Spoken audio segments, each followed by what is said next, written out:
अच्छा जी, Assalamu alaikum. Good morning. I think we're about ready to begin. Welcome to the PID webinar. We are going to take up today a book by Dr. Amita Bhaviskar.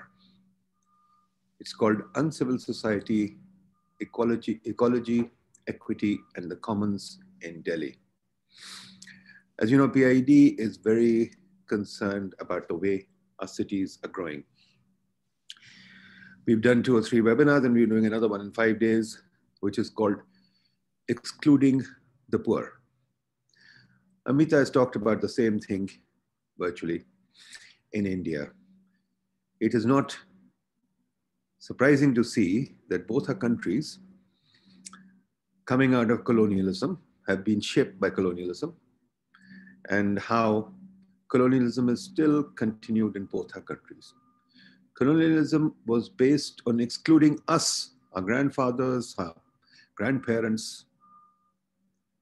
Today, we continue to follow the same policies in our cities, in our respective domains. The same civil service, the same judiciary, the same everything is preserved. I don't know why we want to preserve colonialism, but that's a fact. We've talked about it often enough. So let's get an Indian perspective on how the Indian city, or the heart of the India, Delhi, is captured and run against the commons. So with that, Amita, let me invite you to say about 10, 15 minutes, give us an idea of your book, and then we'll move on and have a discussion on it. Amita, over to you. Thank you, Professor Huq. It's a great pleasure to be here to speak at the Pakistan Institute of Development Economics. But I'm afraid that there seems to have been a slight misunderstanding. I was told that I have 30 to 45 minutes to present. And you have now told me, sir, that it's 15 minutes. Well, make it brief. I mean, you can take 20 minutes. You can make it brief. Why should we? You want to do 45 minutes? Well, you know, I've spent some time preparing for this talk, so I don't think I could squeeze it into 15 or 20 minutes. Okay. I would like to take longer, but otherwise maybe we should just, postpone this to a slightly different date. No, I think you can take longer, but I don't think that, I know it's an Indian Pakistani custom to speak longer and to drive a point home, but go ahead, try it. Let's see. Go ahead.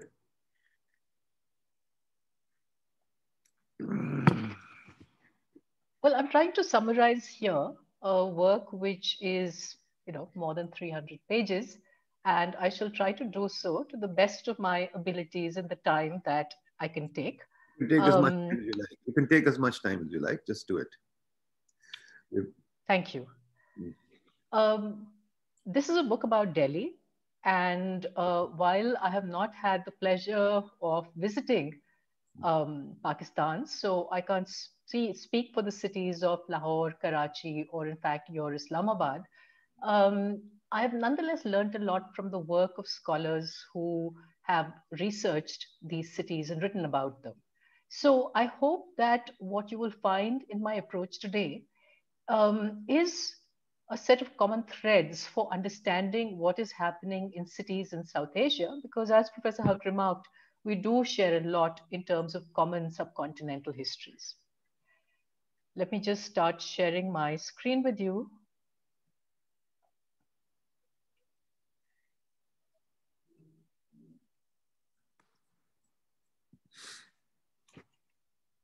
Can everyone see that?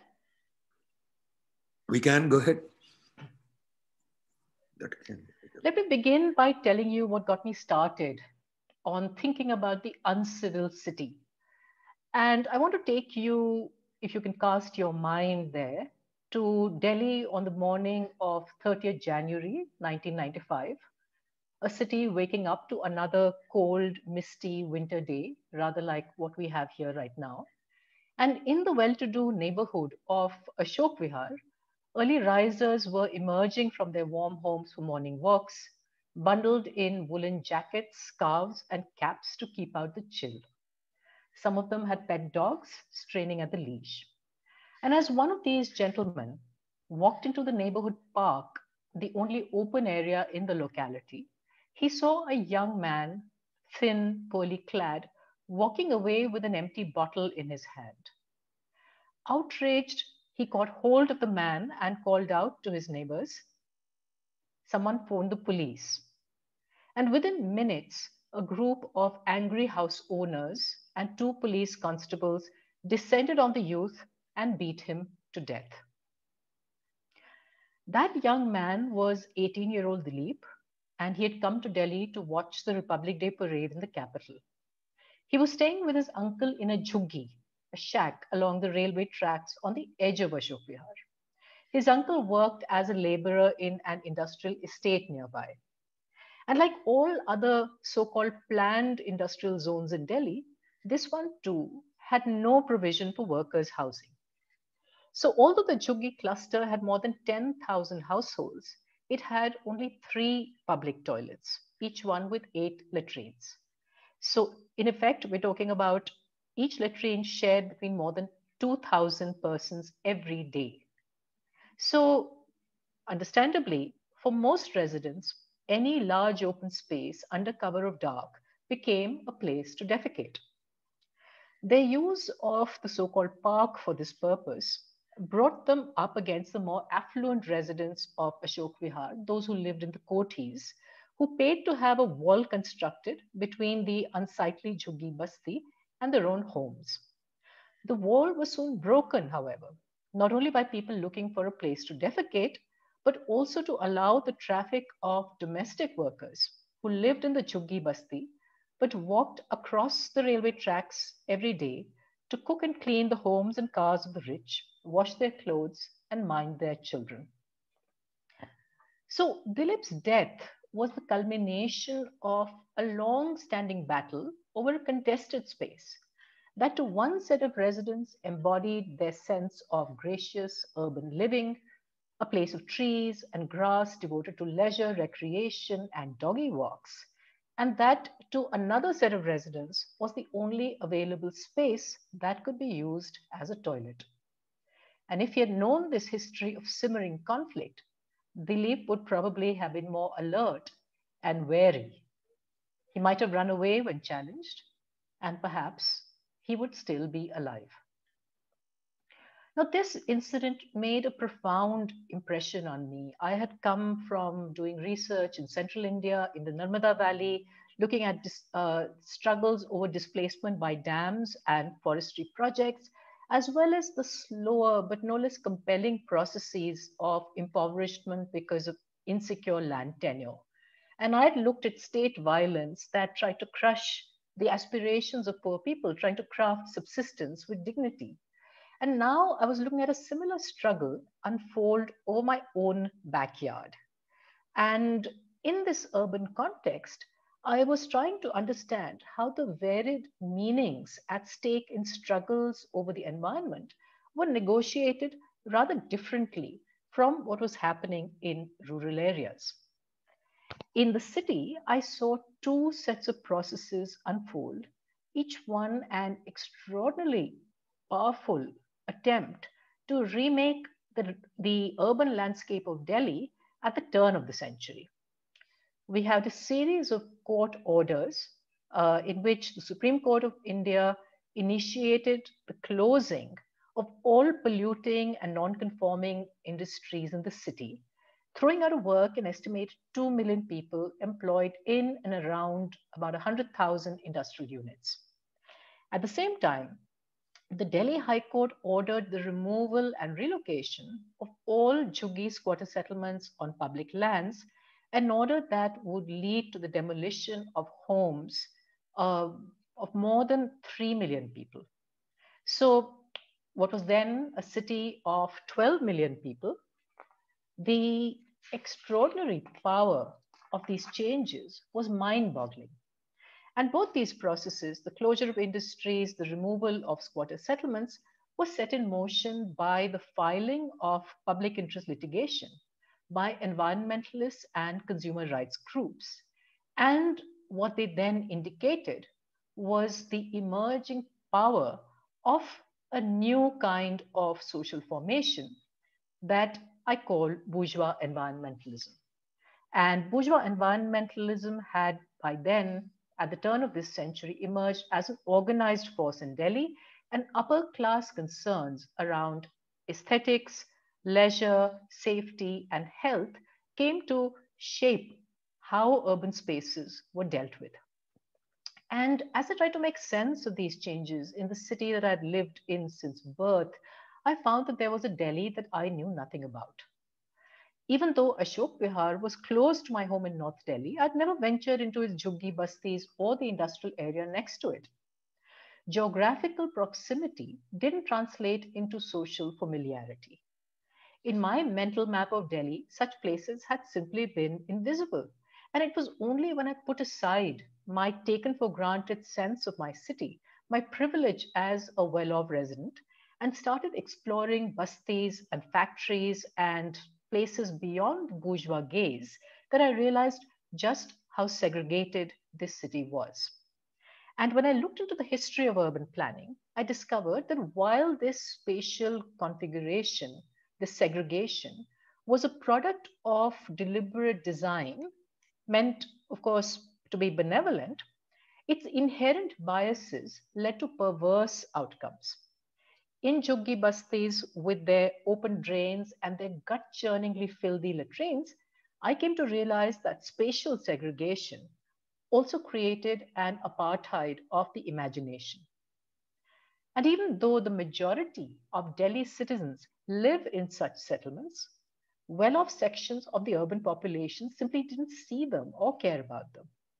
Despite the dense fabric of daily economic transactions that brought them into contact with domestic workers, vendors, security guards, courier deliverymen, etc., Delhi's urban upper classes remained socially incurious and spatially oblivious to where and how the working classes lived. Unless, of course, a Juggi Basti got up their nose and obtruded on their sense of urban order.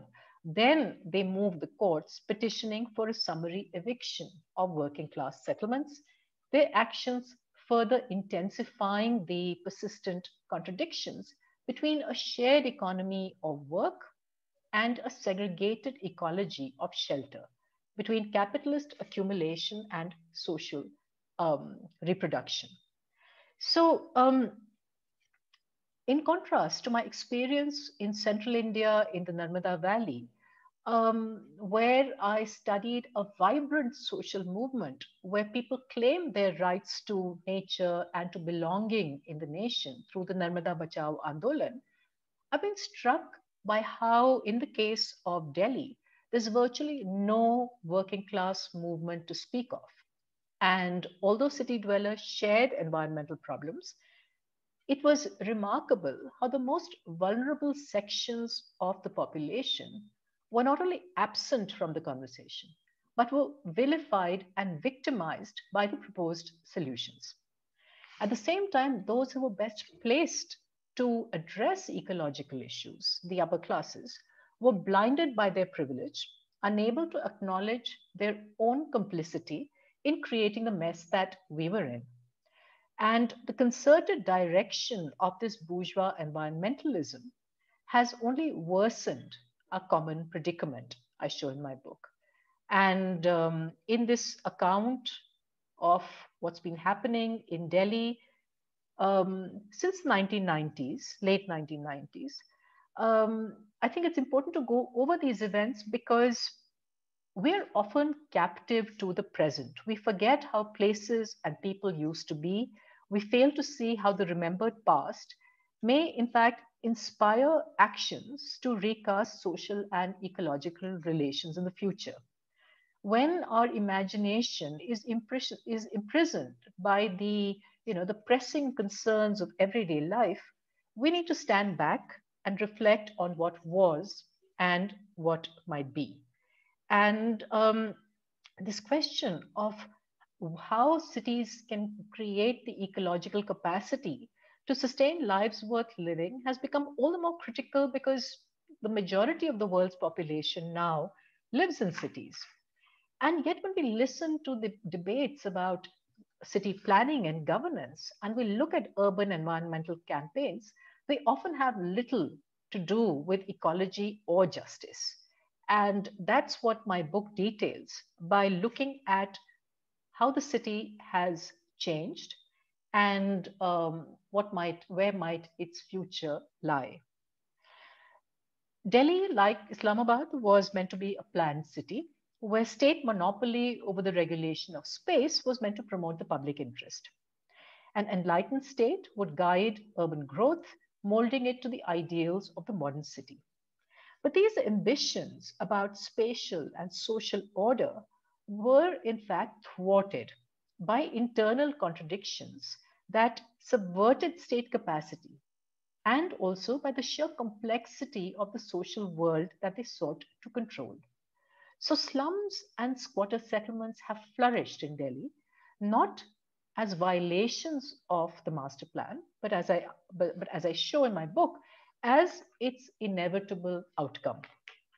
But despite this paradox, the idea of the planned city still prevails, and it provides a fertile ground for people's aspirations as well as for the forms of structural violence that poor people, especially migrants, experience in the city.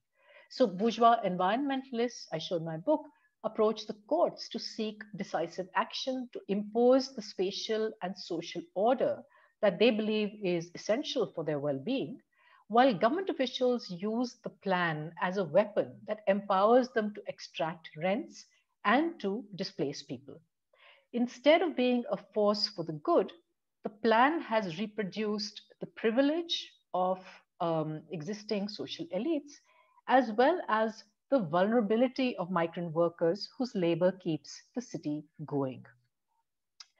So I look at how bourgeois environmentalist discourse around air and water pollution has invoked the idea of public interest and persuaded the courts to shut down factories as well as firms, as well as the streets of Delhi. As I said before, a series of sweeping court orders have ended Delhi's life as an industrial city, just when liberalization has opened up the prospect for land to be converted into real estate.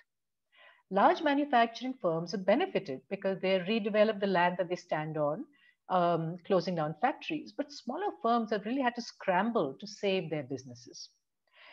Ultimately, neither the court's actions nor the processes of political bargaining and accommodation that have followed have served to secure environmental goals. What they have achieved has been a surge of distress in the city for the city's industrial workers who lost their livelihoods but were not even allowed to represent their interests in front of the court. Um, so, seeking what's good for Delhi, but in a manner that silenced a substantial portion of the city's underclass, bourgeois environmentalists have added epistemic violence to the structural violence of the master plan. And as I go on to show, part of the city's commons, not just the air, the water, but in fact the streets, embody a form of shared urban living, a sharing of resources, which includes pedestrians, street vendors, cows, dogs, bicycles, cycle rickshaws, buses, as well as private automobiles.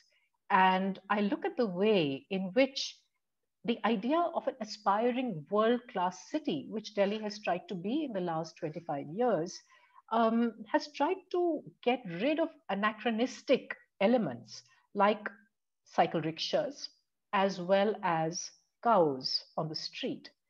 And again, we've seen bourgeois environmentalist initiatives to try and create urban order that, with the help of the courts, which have come unstuck because of the failure of the courts or elites to understand and come to grips with the complex interdependencies of life in the city. I show how cycle rickshaws are terrific for, they're not polluting.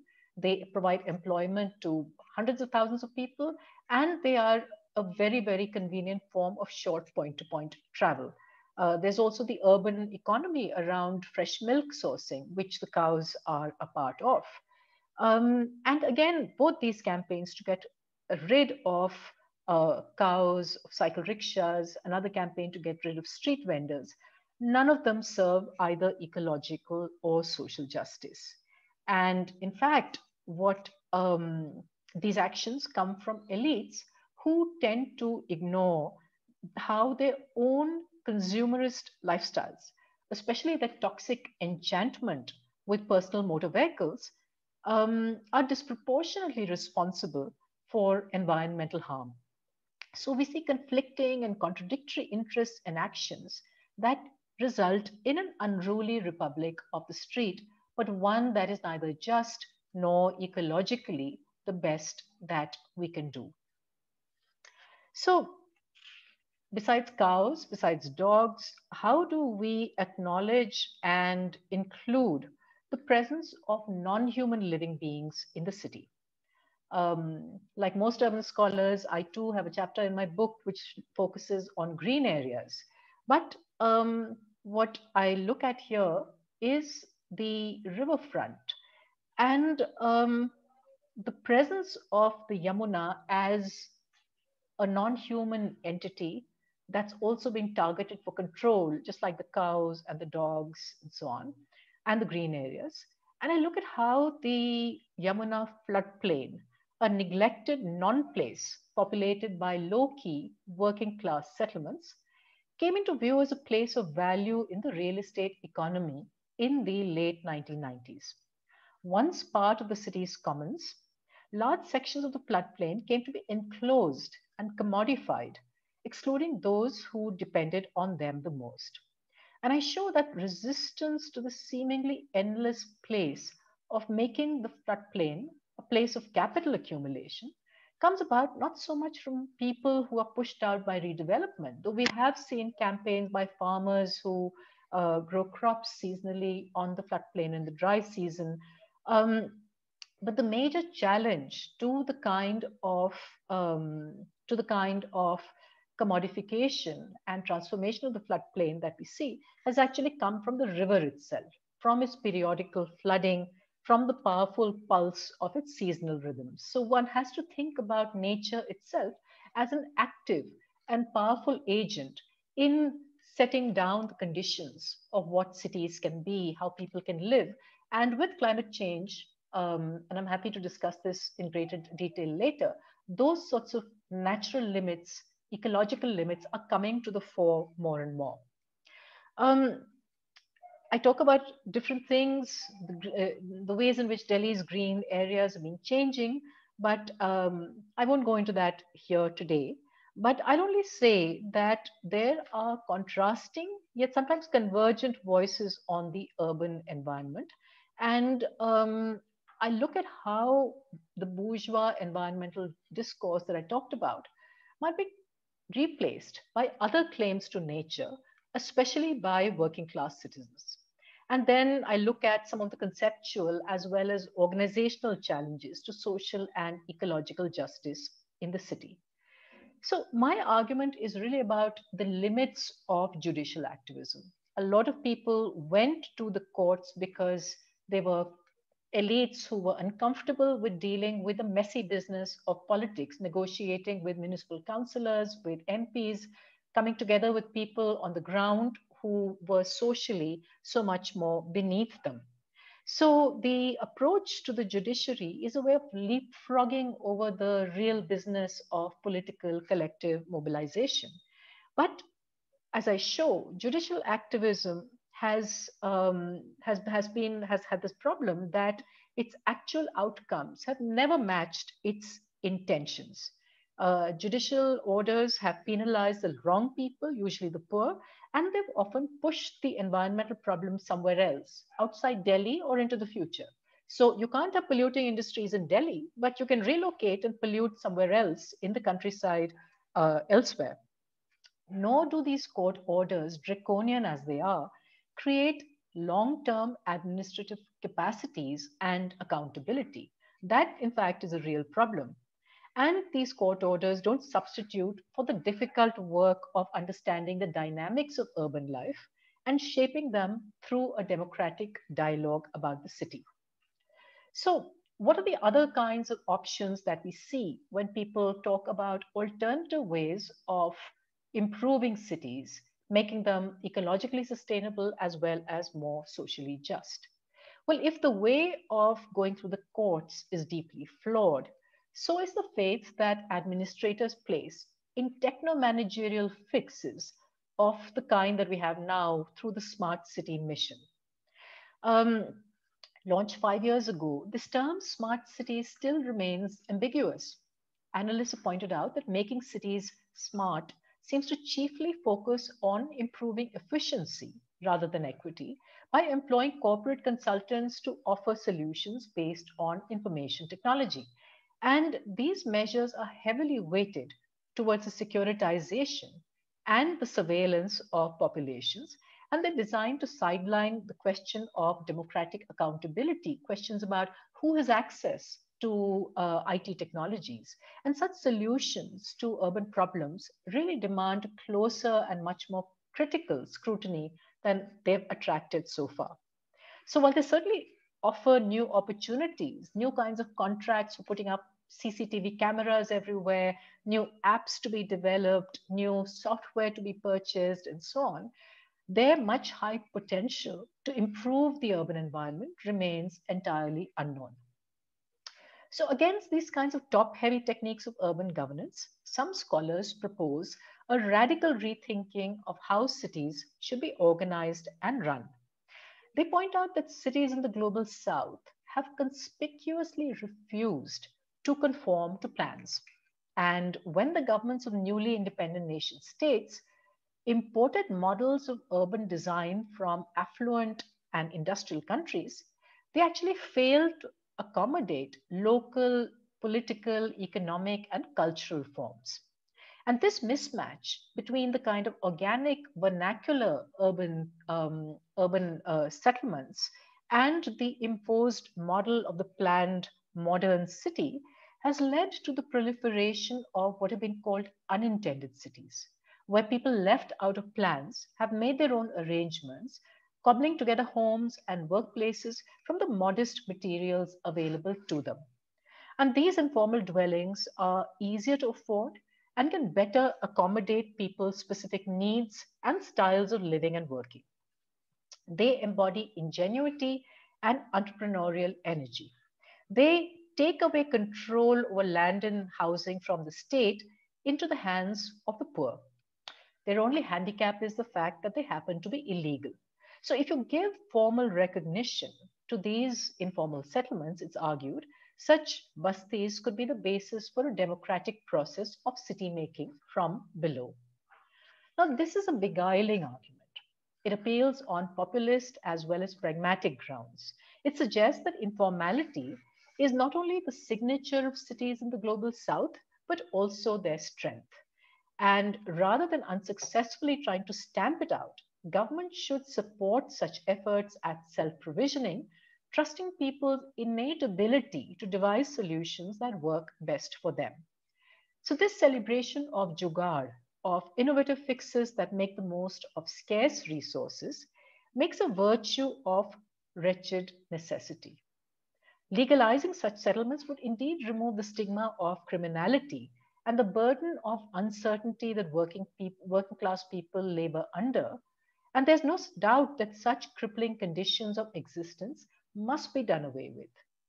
But such a reprieve runs the risk of consigning the city's working class population to a second class life. There's a double standard at work when those of us who are privileged to live in formal, well appointed neighborhoods advocate the perpetuation of substandard dwellings in the name of poor people's rights. When it comes to the urban environment, such advocacy of informality also ignores an important issue. The ecological question demands that we not only think of human populations as heterogeneous and shaped by hierarchies of power that constrain them, but that we keep in mind our obligations to future generations and to other living beings. An ecological vision that respects these principles and applies them to the complexities of urban life is unlikely to emerge from any one social group.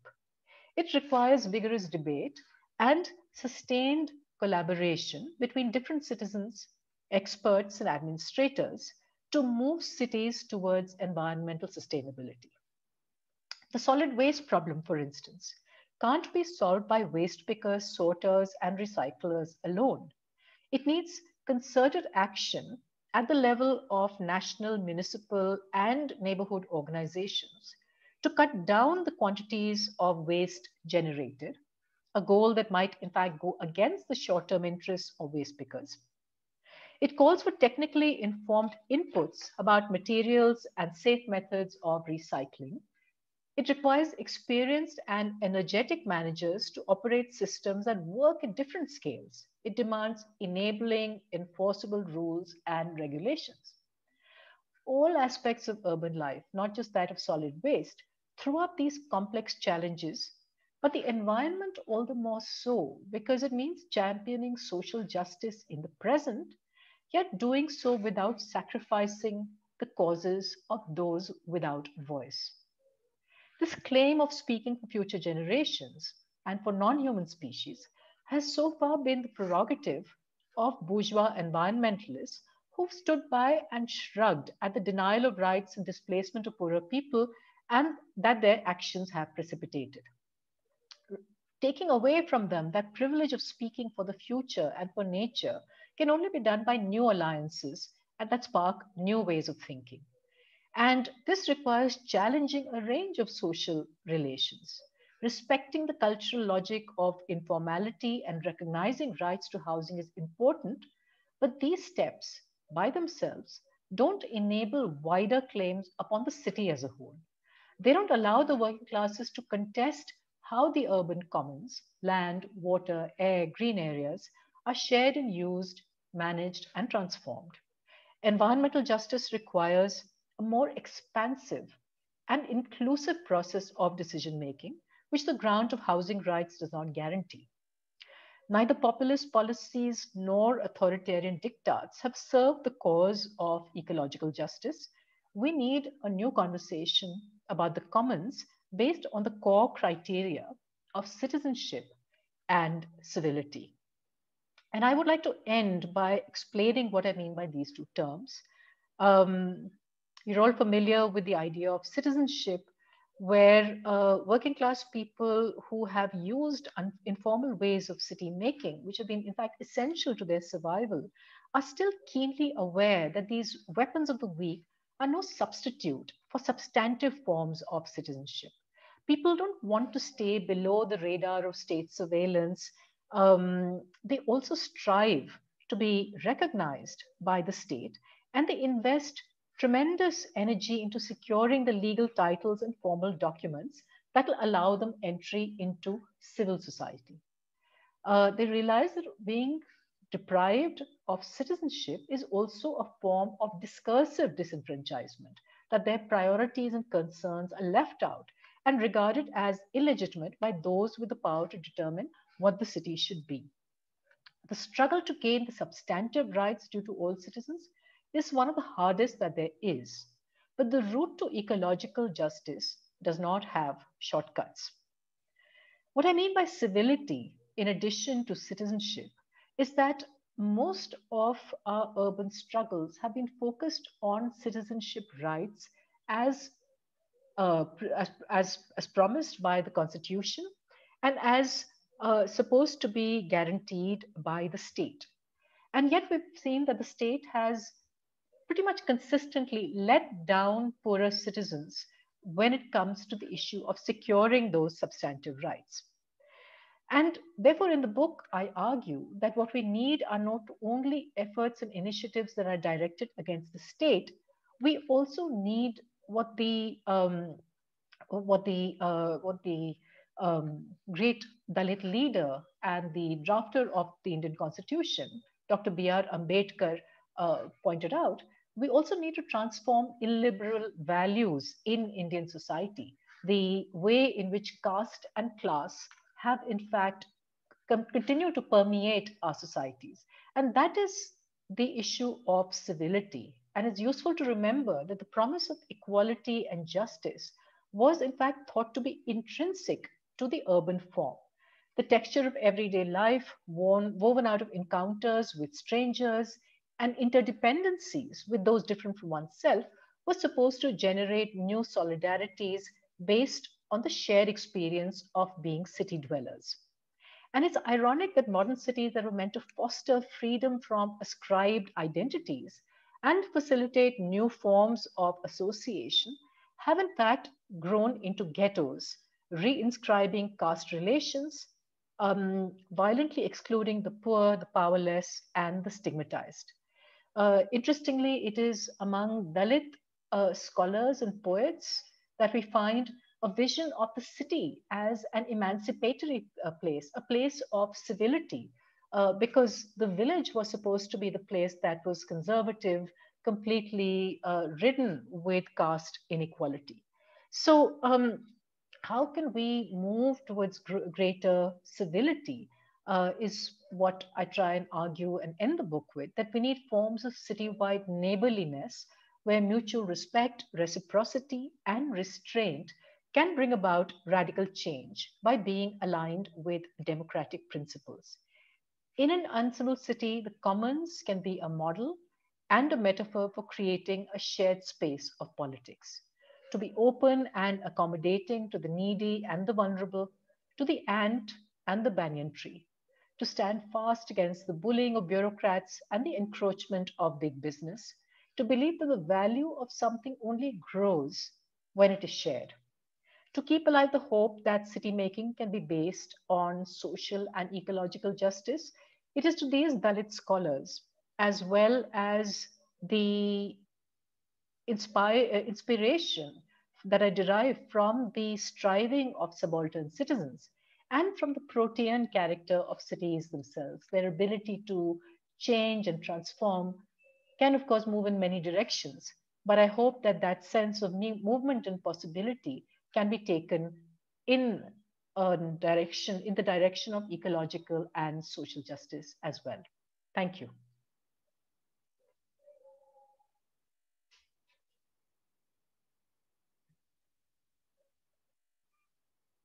Okay, bye-bye. Okay, thank you very much, Amita. Thank you very much. You put a lot on the plate, and we have to untangle that. So I'll bring in Fahad.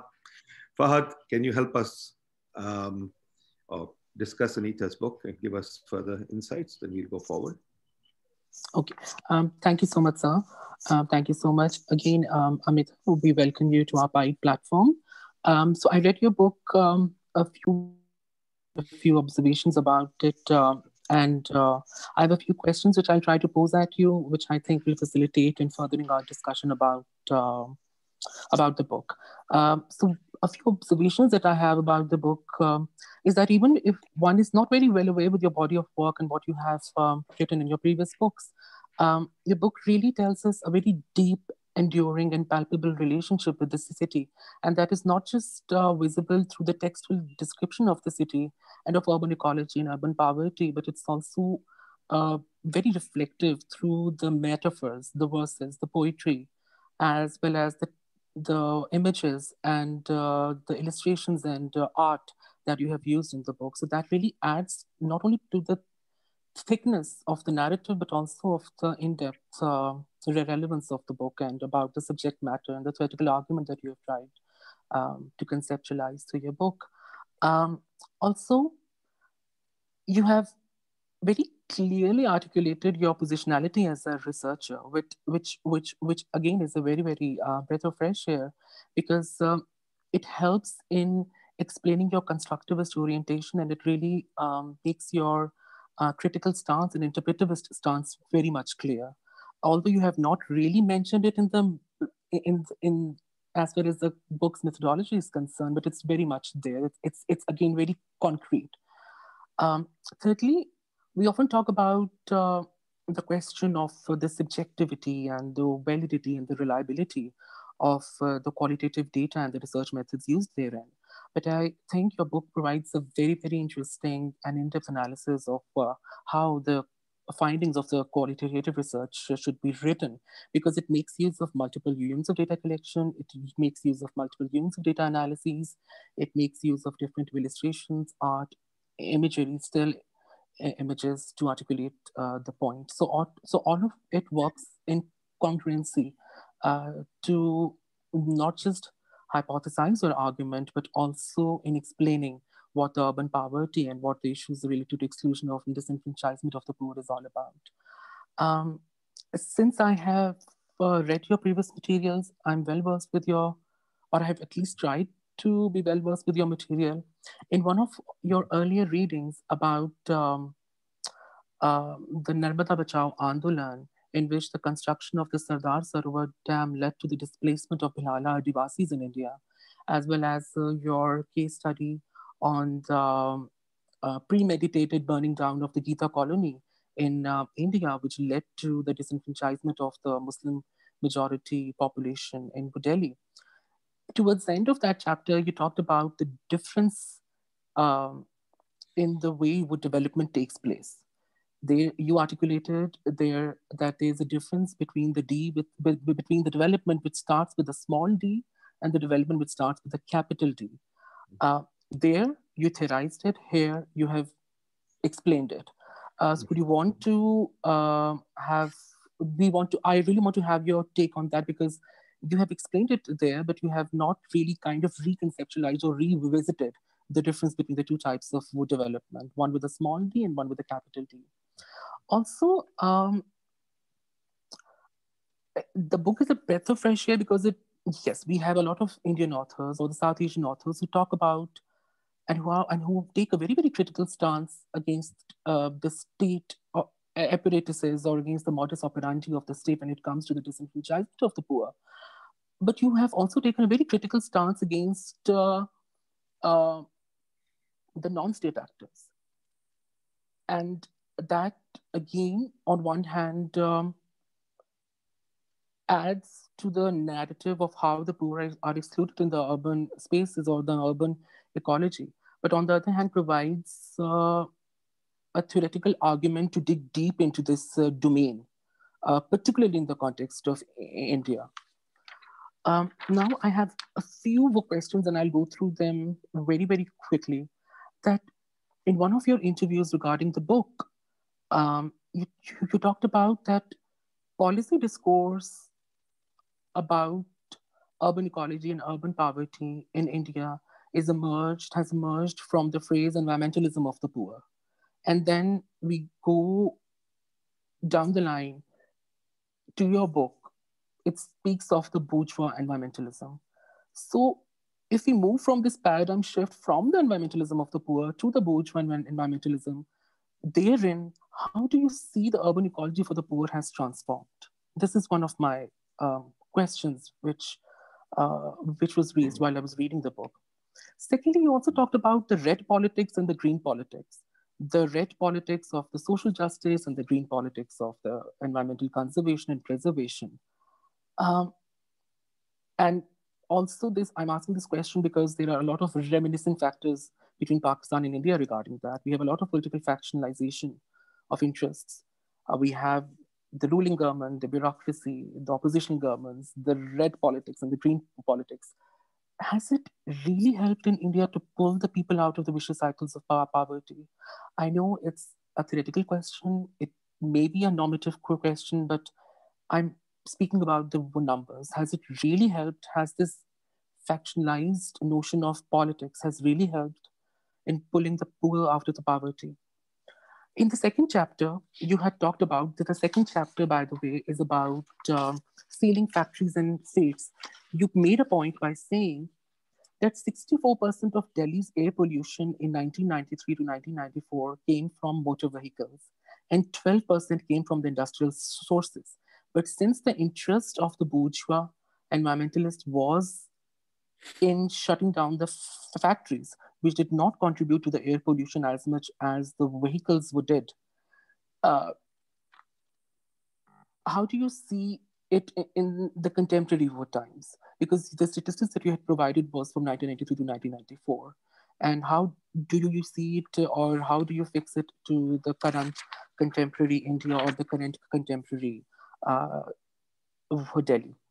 You also talked about that the major cause of air pollution in Delhi are the vehicles, and there is no stance on regulating the vehicles. And the decision to shut down factories, which provided a lot of employment to thousands and hundreds of people and the urban poor and the working class, those sources of livelihood and employability and livability have been were taken from them. In the interest of what? In the public interest. Who frames that interest? Who institutionalizes it? And with voices like yours and a few other scholars from India, are those voices being heard within the policy discourse? And that is one of the questions being raised in our group, in our chat room as well. You also talked about the differences in the ways environment is defined. There is one definition of environment which comes from the bourgeois environmentalism, who want to see Delhi as green area, as a masterpiece of cleanliness, and as aesthetic order. And then there is a definition of environment which comes from the commons, who care for livability and livelihoods. There's no point of intermediation between these two definitions. And this lack of intermediation, I think, while reading the book, I thought that lack of intermediation gives an edge to the powerful to be listened at the quotable levels. Uh, do you see that this intermediation between different voices is needed, or is the need of the hour? And my last comment is about the policies inspired has long standing tradition of providing concrete policy, or at least some policy instruments. You talked about the policy or narrative, and whether it's a Delhi Development Authority or the zoning laws or the master plans, they've been completely oblivious of underestimating the need of the housing for the poor or for the working classes. And Delhi has long been the history of regulating and holding the entitlements of the land to the powerful. And that on one hand has resulted into the emergence of the marginal spaces, like occupation, like occupants, the occupants of the squatters settlements around the railway tracks or around the sewage wood drains, sewage drains, sorry. That has led to the emergence of the marginal spaces. But it has also led to the exclusion of the poor to the peripheries. Uh, do you see that with voices like yours and other scholars, uh, the Delhi Development Authority and the master plan is we're listening to all of that? So these are some of my comments and observations and for questions. Thank you so much. Thank you very much. Very good comments.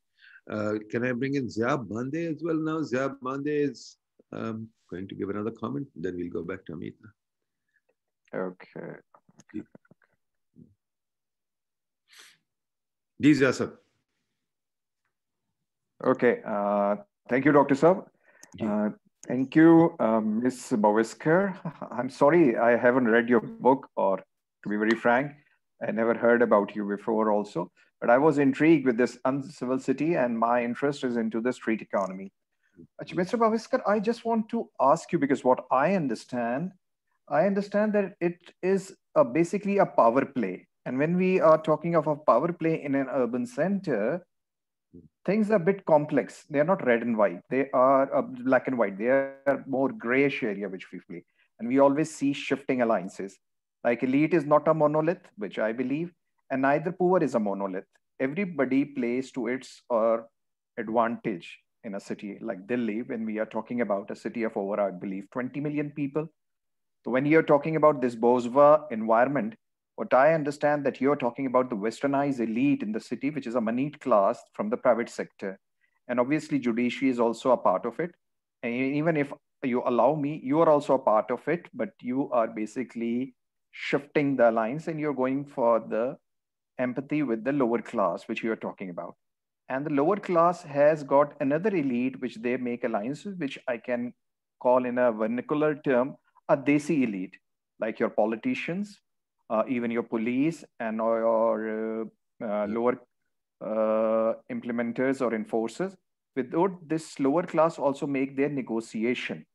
I mean to say, with all the efforts of this bourgeois environmentalists, they cannot wish away this poor people from Delhi or from any other metropolitan city of South Asia or even in the world. If you're talking about Brazil or Africa, they can never wish them away. So I just want to understand that in this power equation right now, when we are speaking, how the poor of Delhi are negotiating their way and how you, I mean to say, I understand this is an uneven power equation between the elite and between the poor, and poor suffer most. We understand in wars is normally a foot soldier will suffer most, not the generals. Likewise, in this struggle, which is going on for the public spaces in Delhi or any other city, the sufferer will be the poor. But there will be some poor who will be more suffering, and there will be some poor who will be more saved. Now, how I want to understand how poor in Delhi are negotiating their path in this labyrinth of power equation. Thank you. Thank you, Zia Saab. Amita, back to you. Let me begin with that last set of comments first, because it is rather hard to say in a very short space what is detailed at great length in a much longer monograph.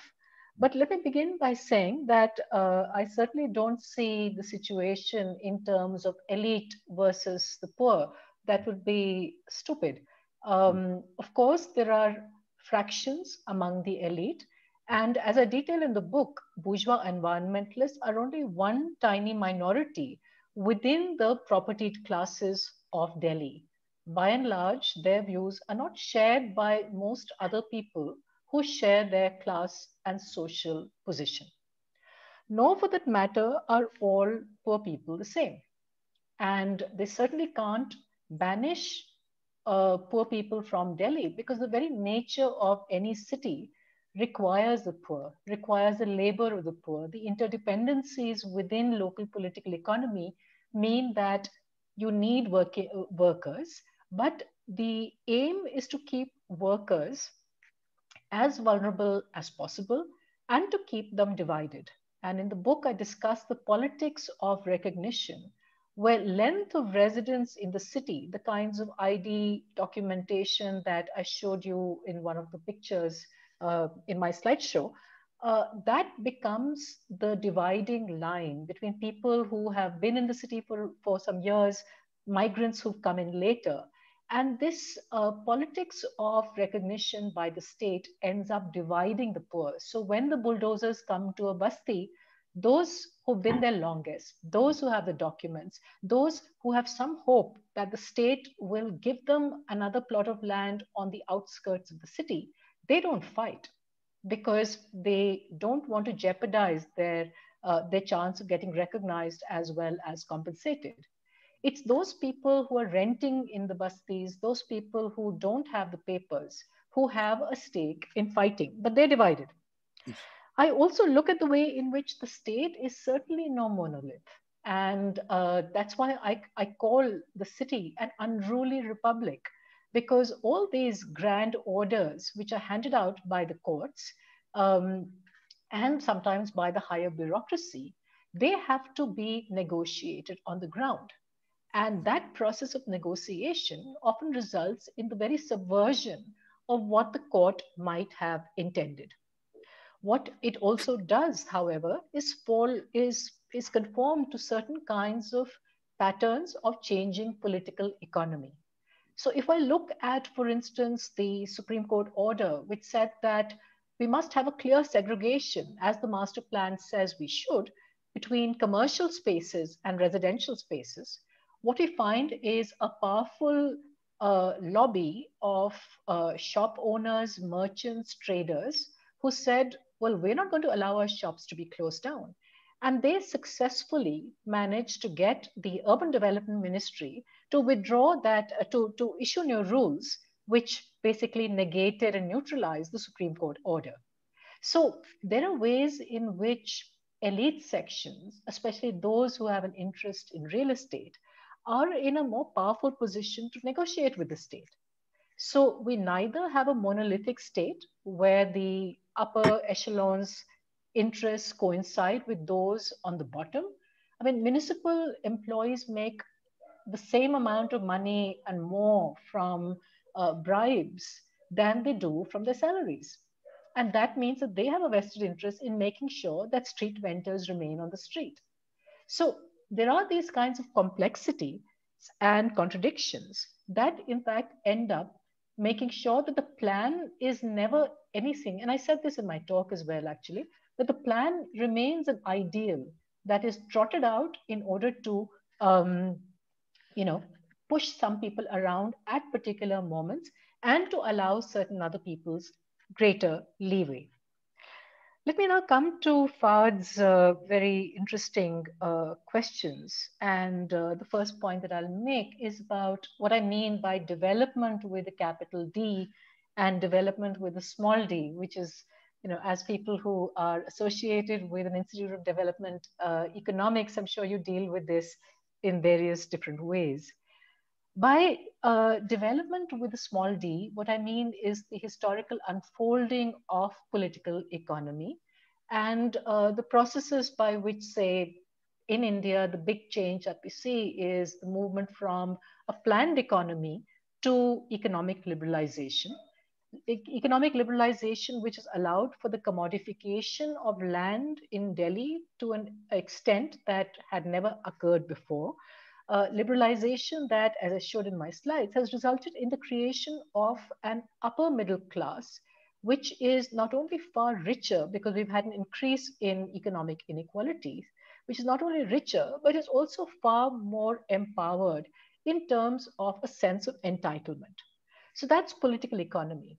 And what I juxtapose that with is the idea of development with a capital D, by which I mean the very promise, the dream of modernity that has been promised to people since independence, and in fact, even in colonial times, that the state will create conditions for greater equality, for greater welfare. It will allow you greater prosperity. These are the ways in which the idea of development and its latest incarnation in Delhi is the notion of the world-class city, the smart city. This is development with a capital D. These are all promises, discourses that shape people's imaginations. But what this discursive universe has to contend with is the reality of development with a small d, the making of money, the ways in which resources have to be mustered together, profits must be made. So it's that coming together that I look at in the book. And someone said, it sounds like a very theoretical book. In fact, it's not. But because as an anthropologist who works with ethnography, I can't tell you, sort of tell you that this is what's happening. What I have to do is show you. And the work of showing is the kind of data that Fahad talked about in terms of dealing with narratives, bringing together different kinds of elements that convey the texture of the urban experience, as well as the sort of skeleton of political, cultural politics that keeps this going. So the state is certainly constrained by a number of factors at different levels.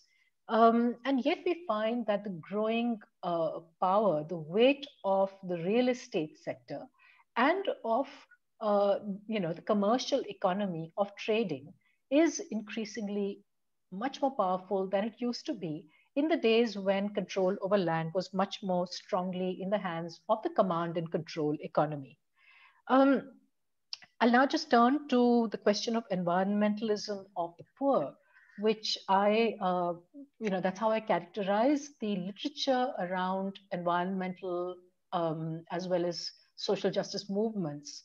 And this is a global literature, as Fahad said.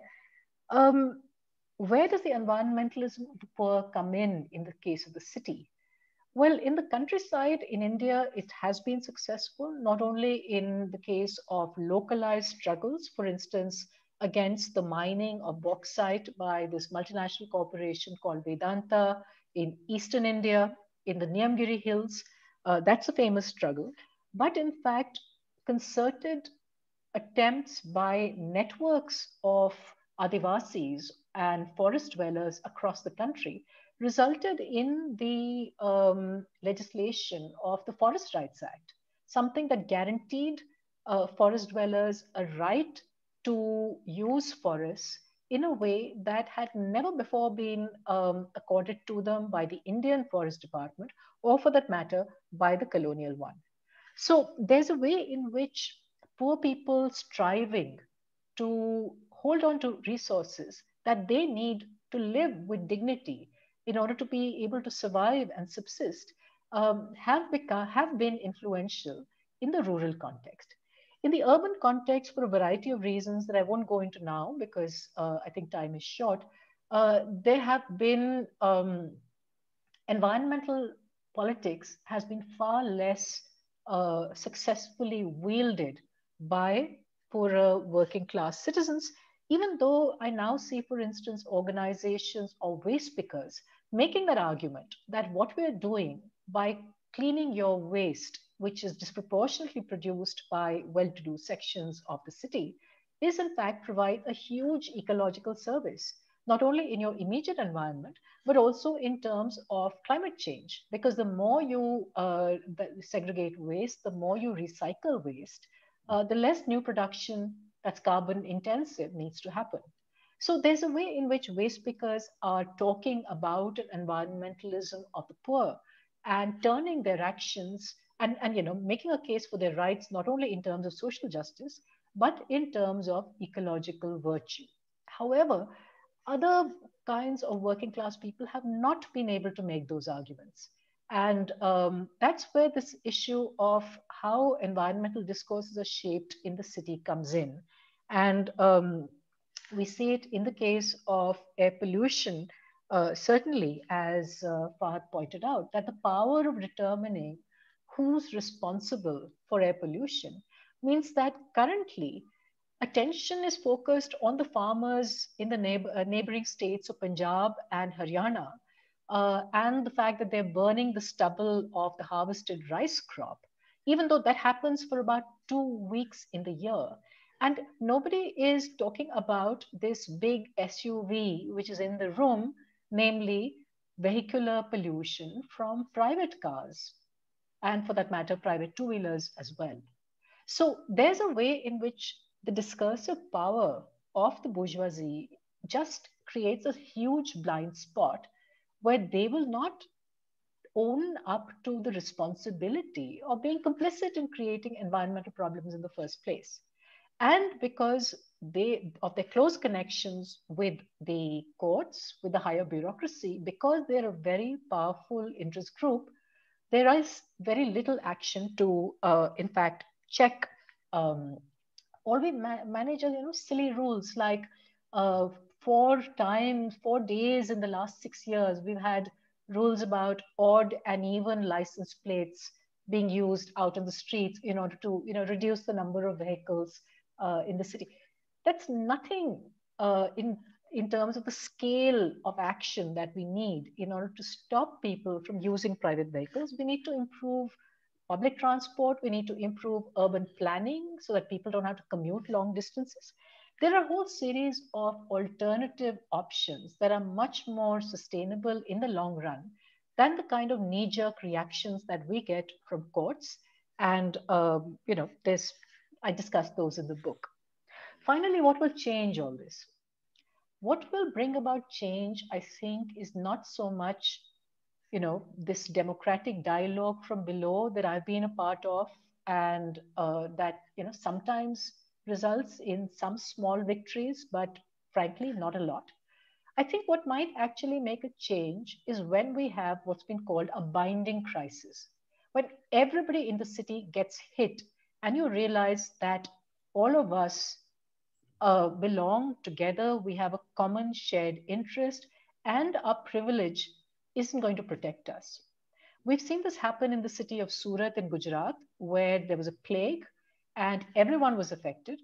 And that binding crisis then, galvanized citizens to come out with a plan for solid waste management, which benefited everybody in the city. With climate change, we're getting more and more crises, and they're getting to be catastrophic. Be it the floods in Chennai, previously in Mumbai, you've had floods in Karachi, I think a few last year, the year before, and so on. These are the kinds of things that draw attention to the violence that we've done to urban ecology, the way we've built on wetlands, the way we've stopped lines of drainage. And if these problems affect everybody, then it is likely that we might look for long-term solutions in terms of better water management and so on. I could, talk about other instances, but there are questions, so I'll stop here. Thank you, Amita. Amita, I just have a couple of thoughts that I thought you might comment on. One is, as I started out, in our part of the world, it is, at least in Pakistan, I think India also, it is very clear that cities are being controlled by the colonial bureaucracy and the colonial judiciary. We have made no attempts to reform these institutions. And I don't see that figuring much in you. You talk a lot about judicial decisions, but there's very little about colonial, the impact of colonialism, let's put it that way. So in a sense, what I heard from you was, colonialism doesn't seem to have much of an impact on our discourse, A. B, in Pakistan also, there's a huge impact by donors. For example, SDGs come in. For example, donor projects come in. For example, Duflo and Banerjee come in. For example, our friend Nick Stern comes in with the Palanpur project and all those things. Those discourses that have been created by the donors and by Western intellectuals also impact us far more than what local people do. And they impact us much more because of the colonial institutions that survive, who are much more entrenched with those people than with us. Is that something that you would consider, or you would say, no, that doesn't work in India? Well, I think I certainly didn't say that colonialism doesn't matter. You're putting words into my mouth. I'm not, I'm just asking a question. I'm not putting any words in your mouth. Sorry, please. Don't think of it as putting words in your mouth. It's a question. Right. I think we did certainly inherit colonial, not only modes of thinking, but also colonial, the iron cage of colonial bureaucracy, as well as the idea of the state as best representing people's interests.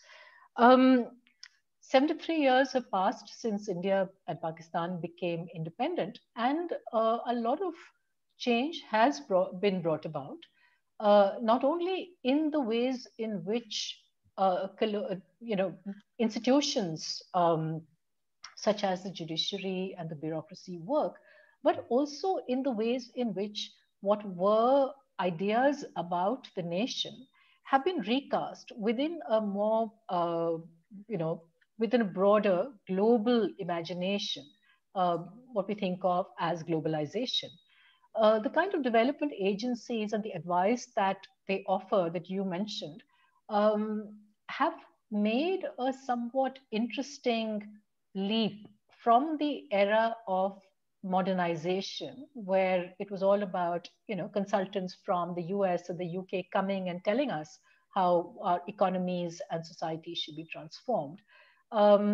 They have, recast their policy recommendations post-liberalization. And some of the things that I spoke about, for instance, the idea of smart cities, is something which has come out of a global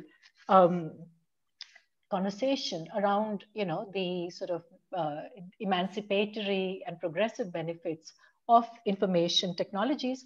Because as we know, the development discourse is all about finding magic bullets every 3 years or every 5 years. That's how the development cycle of funding and ideas seems to work.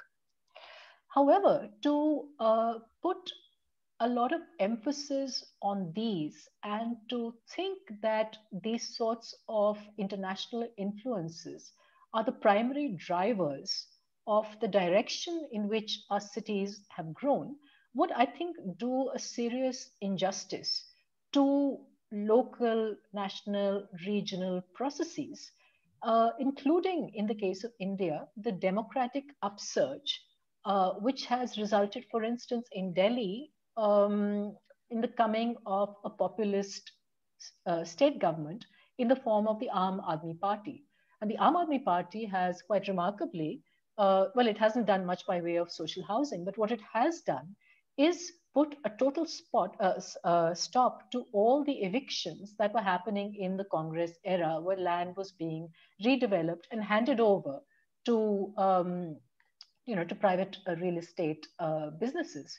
So I think there is a great deal of churning in terms of the kinds of interests that are represented in urban politics.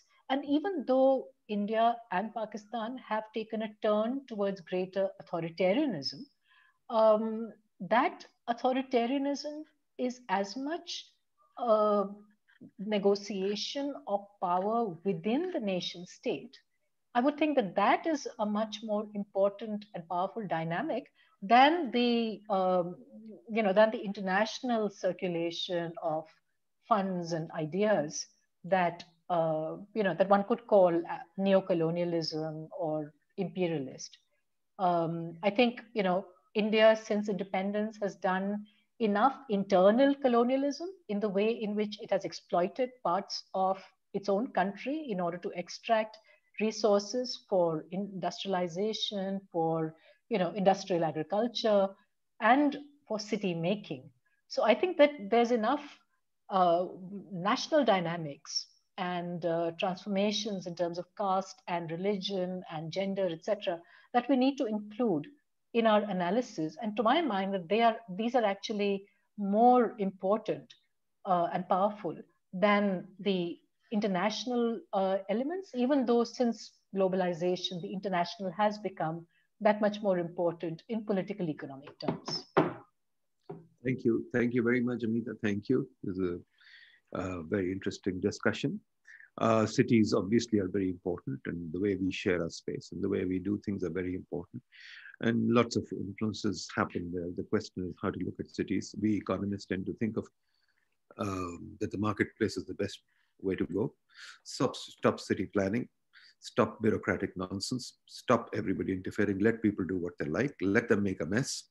And the job of the city government is to clean the mess and not to tell people how to live. But unfortunately, the tragedy is that everybody wants to tell people how to live and not to let the marketplace take place. Cities are for commerce, cities are for people to grow, cities are for people to grow as individuals, as human beings, as communities, as whatever.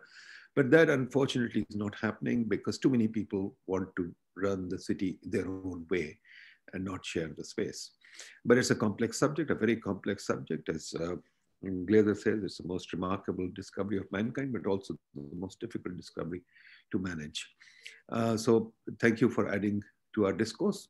We are going to continue our cities discourse. We're going to do a lot more on this.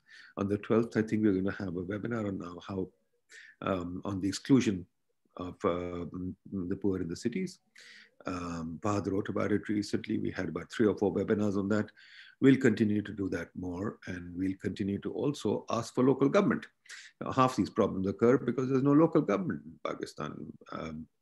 There's no local government anywhere, and local government means that we have to get rid of the DC. I mean, it's 73 years, but we still have a DC. It's 73 years, we still have a commissioner. So when people tell me that colonialism has died and 73 years we've taken a lot, I'm sorry, I still don't buy it. They still live in government houses. What is that? Lutyens India is still there. Lutyens Delhi is still there. Those houses are still there. They're very much in Pakistan too. And we've substituted the white sahibs for the brown sahibs, and the brown sahibs want to tell us how to live. They've made gated estates. They plan the city. They want to plan the city their way. So yeah, there is something there, although obviously there's no single cause to anything, but we also have to begin to use the Occam's razor and try and decide on our model. So we'll continue to do that. It's a learning quest and we'll continue to learn. Thank you, Amita. Thank you very much for helping us learn further. Please stay in touch, be a part of the PID community, help us learn further. Thank you. If there are no further questions, folks, I'll close the webinar now. Last chance if you want to raise your hand. Nope. Okay, Amita, thank you very much. All the best. Talk to you soon. Thank you. Stay in touch. Stay in touch. Thanks a lot. Bye-bye. Thank you. Bye-bye.